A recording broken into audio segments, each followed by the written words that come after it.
আমার আর মল্লারের মধ্যে কোনো সম্পর্ক হলো কি হলো না সেটা জানার কোনো রাইট তোমার নেই। না না, এভাবে কাউকে কিছু না বলে চুপচাপ থাকাটা বোধহয় ঠিক হচ্ছে না। বড় কোনো একটা বিপদ ঘটতে পারে।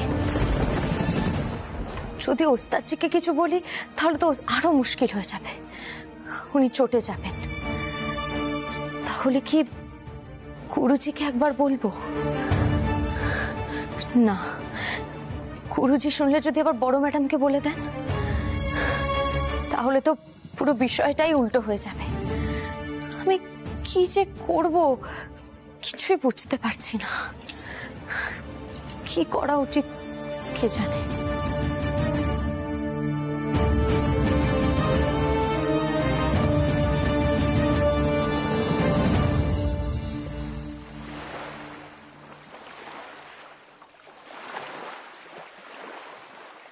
তুমি এখানে দাঁড়িয়ে আছো? না মানে তোমার ওস্তাদজি যে ঘরে একা একা দাঁড়িয়ে আছে সেটা তোমার মনে পড়ে না? না মানে আমি জানতাম আপনি এখানেই আসবেন। ও তুমি জানতে আমি এখানে আসবো, তাই তুমি আগে থেকে এখানে এসে দাঁড়িয়ে আছো। তবে পিলু, আমি তোমাকে বলে দিতে পারি তুমি এখানে দাঁড়িয়ে দাঁড়িয়ে কি ভাবছো বলি। তুমি এখানে দাঁড়িয়ে দাঁড়িয়ে মল্লার রঞ্জাকে নিয়ে আকাশ পাতাল ভাবছো। কি ঠিক বললাম? কবে আর আপনার কাছে কিছু গোপন করতে পারলাম ওস্তাদজি? আপনার কি মনে হয় ব্যাপারটা বাড়ির সকলকে জানাতে পারি? না পিলু, বলো না। তেমন কিছু প্রমাণ নেই আমাদের হাতে। তাহলে তুমি যদি এখন কাউকে কিছু জানাতে চাও তাহলে কিন্তু তুমি নিজেই ফলস পজিশনে পড়ে যাবে, সেটা আমি চাই না। তোমাকে তুমি বারণ করে দিলাম পিলু। আর তুমি দয়া করে এইসব বিষয় নিয়ে এখানেই থামো। তুমি আমার কথা দাও, কথা দাও এইসব তুমি কাউকে বলবে না, কথা দাও।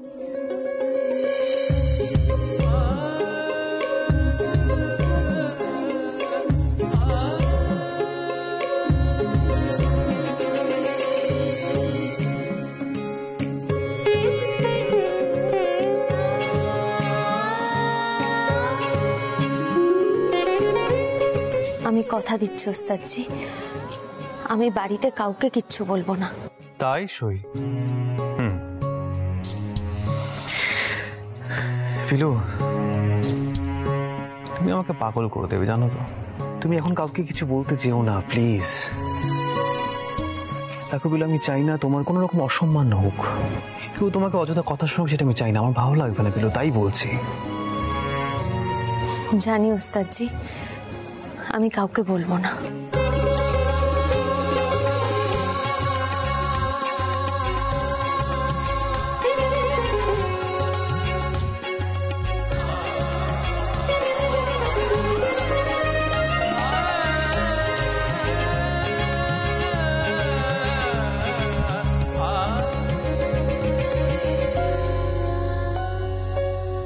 বাবা, ই তো দেখি কপত কপতি হাত ধরে খাড়ায় আছে। তোমার আমার জীবন বিনা এক তারেতেই বাঁধা, হে রাধা একেবারে হাতে হাত। ওমা, সে কি দেখলাম মা? সেই দেখছিলাম উত্তমা সুচিত্রার হাতে হাত, আর এই দেখলাম কপত কপতির হাতে হাত। একটু নিভৃতে প্রেমও করতে দিবি না? আরে থামাম, কি কি যে বলো না, মানে তুমিও সবার সামনে। আমার ডার্লিংকে কেন বকছো? আমরা সবাই দেখেছি। ঠিক ঠিক ঠিক ঠিক ঠিক ঠিক ঠিক আজ কিন্তু কেউ ডিনাই করতে পারবে না। আরে বাবা, এইভাবে বাড়ির মধ্যে হাতে হাত ধরে দাঁড়িয়ে থেকে আর কি লাভ হবে? জানা, পিলুকে নিয়ে কোথাও ঘুরে আয়।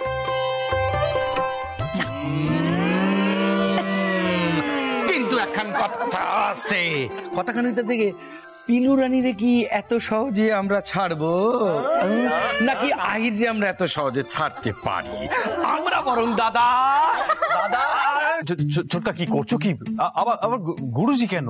ছোটকা গুরুজিকে ডাকো। আচ্ছা। আগে আমরা গঙ্গার ঘাটে বসে একটু গান টান শুনি। কি বলো পিলু? বলো পিলু এই দাদা চাচাই তো কেন, কি হয়েছে কি?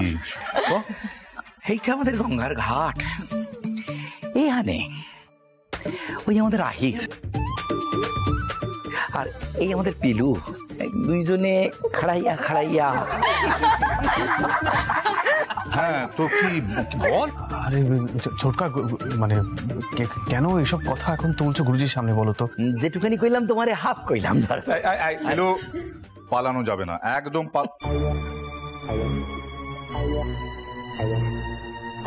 উদয় হ্যাঁ কইতাছি আমি বুঝা গেছি, মা ধরা পড়ে গেছে তো। পিলু, এই জন্যই আমি বলেছিলাম যাও কোথাও থেকে ঘুরে এসো। দেখলি তো আগে অত কখনের কি আছে, তুমি চুপ যাও সৈনি, চুপ যাও। আমি কিন্তু একটা পানিশমেন্ট বলতে পারি। এক্সকিউজ মি, পানিশমেন্টটা হলো গিয়ে আহিদা তুমি আমাদের সবার সামনে পিলুর জন্য একটা গান গাইবে। মানে তুমি আগেও শুনিয়েছো, কিন্তু আজকের গানটা নিশ্চয়ই স্পেশাল হবে। হ্যাঁ কি তাই তো? আহিদা গানটা জমিয়ে দাও তো। আমি যাই একটু চা করে আনি। একদম না, তোমার জন্য গান গাওয়া হচ্ছে আর তুমি কিনা বলছো চা করতে যাবে?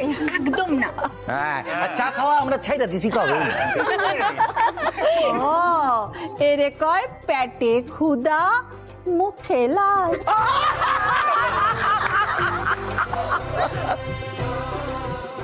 কিরে আহির, বলছি ধর। বাহ, চলো বসে পড়ো।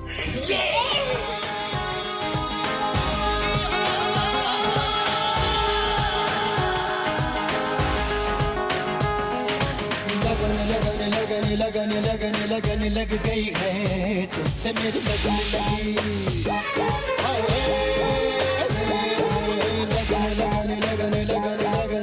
लग गई है तुमसे मेरी लगन लगी। आंखें तेरे दर्द को नरसे,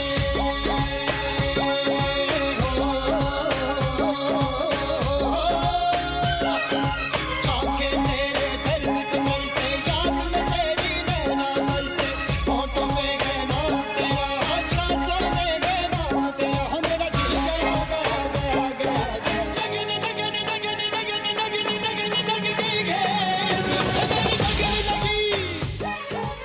लगी। মনটাকে কিছুতেই কেন শান্ত করতে পারছি না, কানেও যেন মন বসছে না।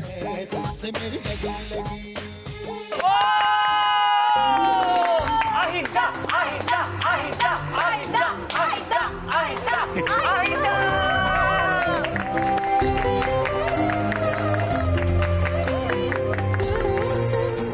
কি পিলু, এবার কিছু বলো আহিদাকে।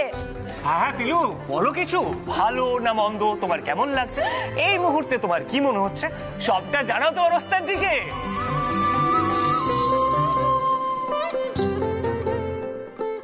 বলছিলাম ওস্তাদজি, আমাকে একটু কলকাতায় নিয়ে যাবেন?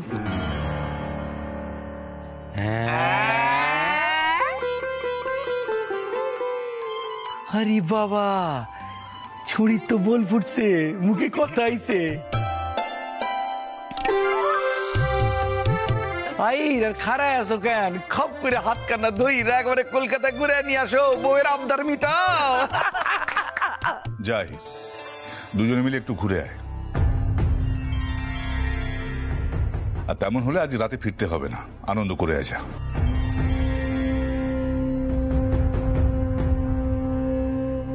কলকাতায় গিয়ে মামা দাদুর বাড়ি যাবো একবার, মামা দাদু হয়তো পরামর্শ দিতে পারবেন কি করা উচিত।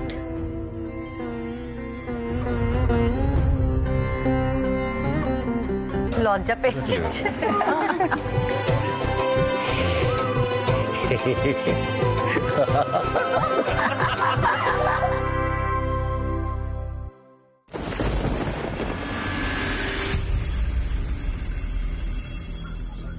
ওস্তাদজি এলে যখন জানবেন আমার কলকাতায় যাওয়ার আসল কারণটা কি, তখনই তো রেগে যাবেন। কিন্তু এছাড়া তো আর কোনো উপায় নেই। একমাত্র মামা দাদুই পারবেন কোনো একটা পরামর্শ দিতে। হে বজরংবলী, তুমি সাহস দাও আমাকে, আমি যেন ওস্তাদজিকে সবটা বুঝিয়ে বলতে পারি, উনি যেন খুব বেশি রেগে না যান। জয় বজরংবলী। পিলু, তুমি এখানে দাঁড়িয়ে দাঁড়িয়ে একা একা কি বিড়বিড় করছো?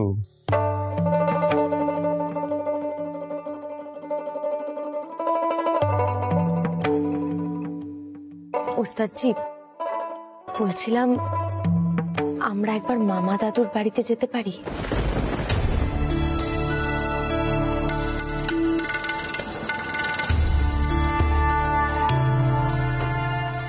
মানে আমরা মামা দাদু বাড়ি যাবো? কিন্তু কেন? আমি তো জানতাম আমরা বেড়াতে যাচ্ছি। আর তুমি যে মনে মনে অন্য কিছু প্ল্যান করে রেখেছো সেটা আমি কি করে জানবো বলো তো? হ্যাঁ, আর ভাই তবে মামা দাদুর বাড়ি যাবোই বা কেন? মামা দাদু মণিমার মামা হন, ওনাদের সঙ্গে আমাদের কোনো আত্মীয়তাই নেই। পিলু, কেন বারবার নিজেকে ঝামেলার মধ্যে জড়াও বলো তো? কেন? আমি তো আর পথ খুঁজে পাচ্ছি না ওস্তাদজি। ছোট ম্যাডাম আর মল্লার বাবুকে নিয়ে আপনি বলছেন না ভাবতে, কিন্তু সেটা তো সম্ভব নয়। আমার খুব অস্থির লাগছে, মনে হচ্ছে বড় কোনো একটা বিপদ ঘটতে চলেছে, খুব বড় বিপদ। কি করব বলুন? আমি তো চিন্তাটা ছাড়তে পারছি না। পরপর যা কিছু ঘটেছে, মানে আমার চোখে যা যা পড়েছে, সেটা আমি একজন পাকা মাথার মানুষকে বলতে চাই। তিনি যদি বলেন যে এতে সন্দেহজনক কিছু নেই, আমি সব চিন্তা ছেড়ে দেব।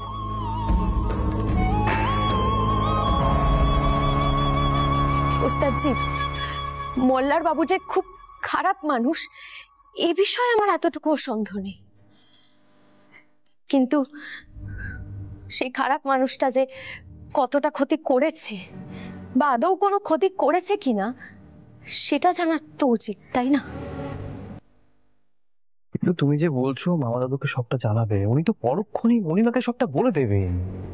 তখন কি হবে? আবার তোমাকে সেই এক কথা শুনতে হবে যে তুমি তোমার লোভের জন্য মল্লারকে বদনাম করতে চাইছো। এইসব কথা শুনে তোমার ভালো লাগবে বলো?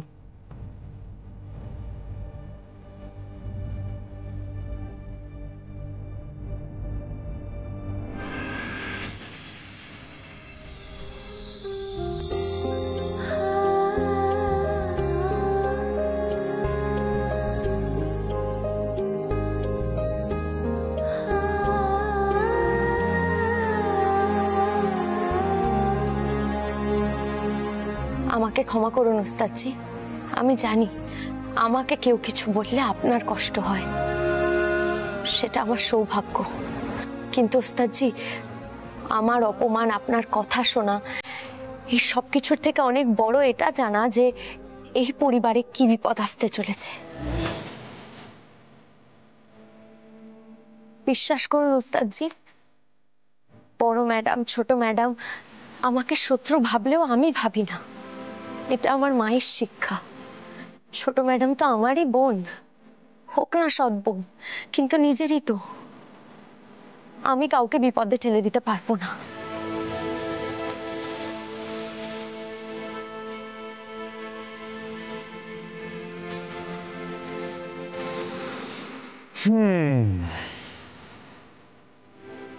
কি আর বলি বলো তো? চলো মামা দাদুর বাড়ি যাওয়াই যাক। তোমাকে এত সুন্দর সুন্দর গান শোনালাম, কোথায় বলো তোমাকে নিয়ে একটু লং ড্রাইভে যাবো। যদিও বা এই সমস্ত জিনিস আগে আমি কখনো করিনি, মানে প্রথমবারই আমি তোমার কাছে চাইলাম। পিলু, তৈরি হয়ে নাও, আমি আসছি।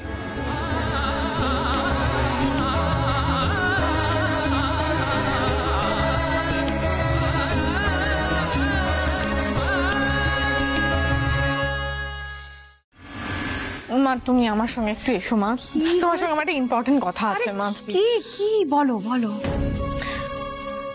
শোনো না, বলছি আমি যেটা তোমাকে বলবো তুমি সেটা আগে মন দিয়ে শুনবে, তারপর তুমি রিয়্যাক্ট করবে, তুমি শকড হবে, কিন্তু এটা ছাড়া আমার কাছে আর কোনো উপায় ছিল না মা।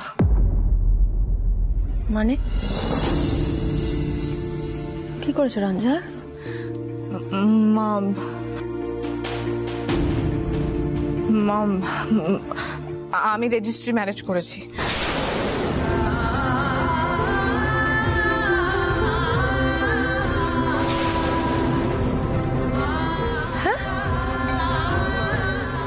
রেজিস্ট্রি ম্যারেজ করেছো মানে?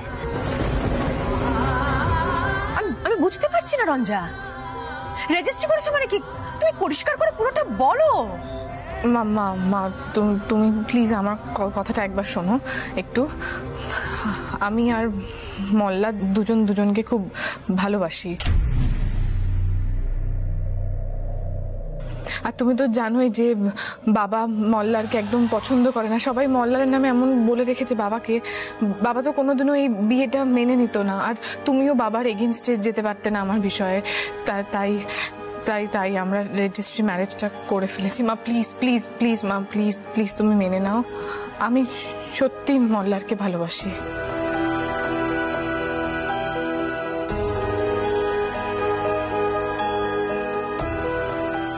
ম্যাম,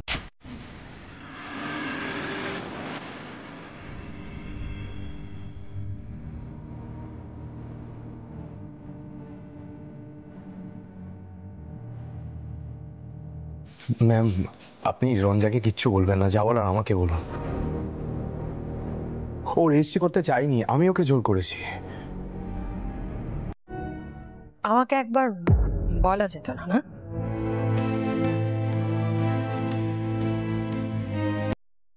একেবারে রেজিস্ট্রি করে চলে এলে, এটা একটু বাড়াবাড়ি হয়ে গেল না?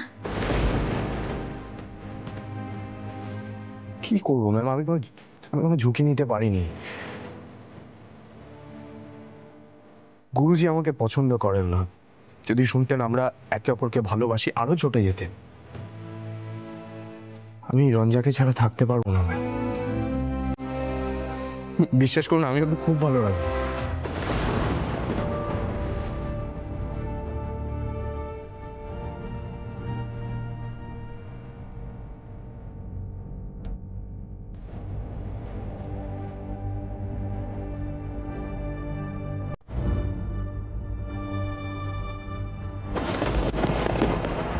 তুমি খুশি তো বেটা?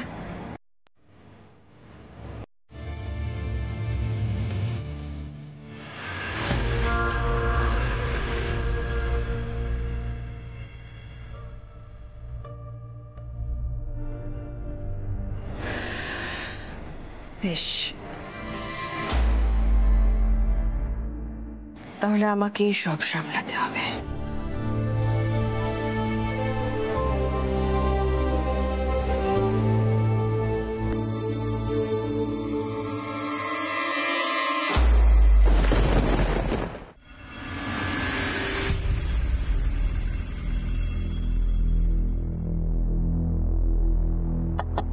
কে? মামা দাদু আসবো? আহির, পিলু, আরে এসো এসো এসো এসো এসো এসো। থাক মা, থাক থাক থাক থাক, ঠিক আছে বাবু, ঠিক আছে ঠিক আছে। কি ব্যাপার তোমরা, মানে সুরমণ্ডলের সবাই ভালো আছে তো? মানে তোমরা আপাতত তো সবাই ভালোই আছে মামা দাদু, কিন্তু পরে সবাই ভালো থাকবে কিনা সেটা জানার জন্য এখানে এসেছি। আমরা অসুবিধা করলাম না তো কোনো? আরে বুড়োর কাছে কেই বা আসে বলো? বসো, বলো কি খাবে বলো। না না, আমরা কিছু খাবো না, তবে এক কাপ চা হলে মন্দ হয় না। বেশ, চাই খাও।